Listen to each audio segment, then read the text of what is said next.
साबिक head coach वकार यूनुस की मुकम्मल रिपोर्ट मंजर-ए-आम पर आ गई। टीम की सिलेक्शन में हारून रशीद की मनमानियां करने का इंकशाफ हुआ है।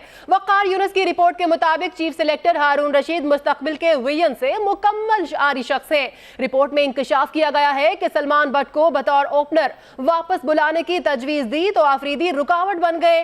जानते हैं वसीम बाकरी से। वसीम बाकरी, बताइएगा, रिपोर्ट मंजर-ए-आम पर आ चुकी है, क्या तफसील है?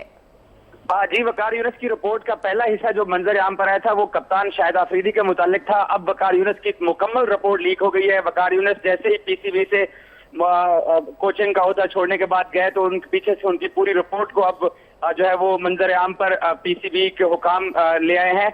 इस रिपोर्ट में वकार यूनुस ने इंकशाफ किया है कि हारून रशीद मुस्तकबिल के विजन से मुकम्मल तौर पर आरी शख्स हैं। उनको यूनुस खान की कौमी टीम में वापसी की से मना किया था, लेकिन उसके बावजूद यूनुस खान को टीम में वापस लिया गया। तो दूसरे ही मैच में यूनुस खान रिटायर हो गए, जो कि सिलेक्शन कमेटी की बहुत बड़ी नाकामी थी। इसके अलावा वकार यूनुस ने अपनी रिपोर्ट में यह भी लिखा कि उन्होंने उमर अकमल की कौमी टीम में मुस्तकिल वापसी पर पाबंदी लगाने की भी सिफारिश की थी। और वकार यूनुस ने मिसाल दी अपनी रिपोर्ट में कि ऑस्ट्रेलिया के एंड्रयू सैमंड और इंग्लैंड के केवन पीटरसन ये डिसिप्लिन खिलाफ वर्जियों पर टीम से ड्रॉप हुए और दोबारा कभी भी अपने मुल्कों की जानिब से क्रिकेट नहीं खेले। तो हमें भी उमर अकमल को मिसाली सजा देनी चाहिए, लेकिन इस पर अमल नहीं किया गया। इसके अलावा वकार यूनुस ने साबिक कप्तान सलमान बट की कौमी टीम में बतौर ओपनर वापसी की सिफारिश की। एजाज वसीम, आप हमारे साथ ही मौजूद रहिएगा। फवाद मुस्तफा साहब ने हमें ज्वाइन किया है। फवाद मुस्तफा साहब, मुकम्मल रिपोर्ट सामने आई है, आप क्या कहेंगे इस रिपोर्ट पर?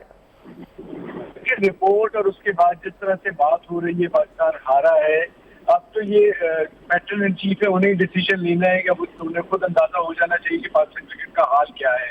बिकॉज अब ये कोच, एक कप्तान, एक मैनेजर के जाने से फर्क नहीं पड़ेगा अनलेस के हम पूरा एक क्लीन अप करें और पूरी सफाई करें।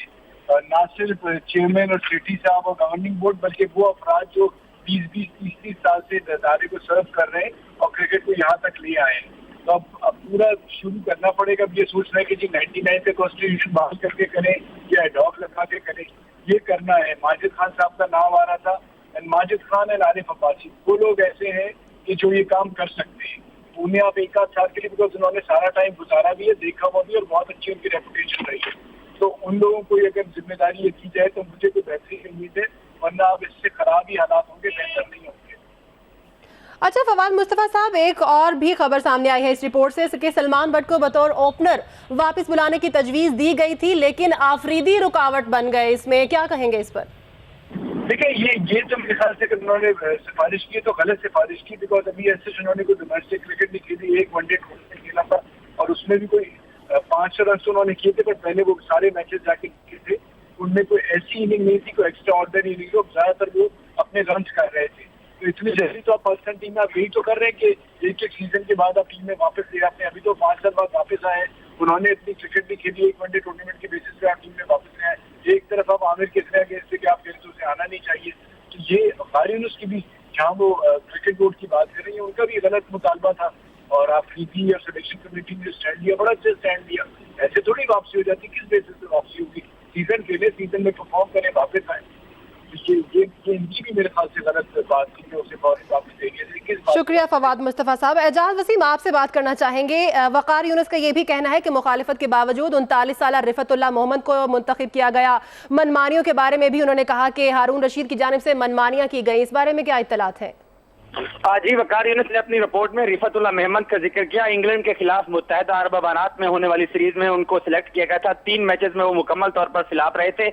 वकार यूनुस ने अपनी रिपोर्ट में बुनियादी तौर पर पीसीबी को यह बताने की कोशिश की कि जो चीफ सिलेक्टर हारून रशीद थे वो मीडिया के प्रेशर में आकर खिलाड़ियों को सिलेक्ट करते थे। अगर कोई खिलाड़ी डोमेस्टिक में एक मैच में अच्छा परफॉर्म करता है तो उसको मीडिया के प्रेशर में आकर सिलेक्ट किया जाता है। उन्होंने खसूसन हारून रशीद पर तनकीद करते हुए कहा कि यूनुस खान की टीम में वापसी, रिफतुल्लाह को टीम में शामिल करना, उमर अकमल और अहमद शहजाद को बार बार ड्रॉप करके दोबारा टीम में वापस लाना हारून रशीद के ऐसे फैसले थे जो कि पाकिस्तान क्रिकेट को महंगे पड़े। इसके अलावा वकार यूनुस ने यह भी जिक्र किया कि पाकिस्तानी टीम की जो सिलेक्शन होती है उसमें जब वो बतौर चीफ कोच अपना इनपुट देते थे तो उसके ऊपर अमल नहीं किया जाता था। सलमान बट के बारे में भी उन्होंने कहा कि वो चाहते थे कि सलमान बट वापस पाकिस्तानी टीम में आ जाएं, क्योंकि उन्होंने हवाला दिया कि खुर्रम मंजूर और अहमद शहजाद के मुकाबले में सलमान बट ज्यादा तजर्बाकार भी हैं और बेहतर चॉइस थे। लेकिन शाहिद आफरीदी ने उसकी मुखालफत की। लेकिन शाहिद आफरीदी ने मुखालिफत की। शुक्रिया एजाज वसीम।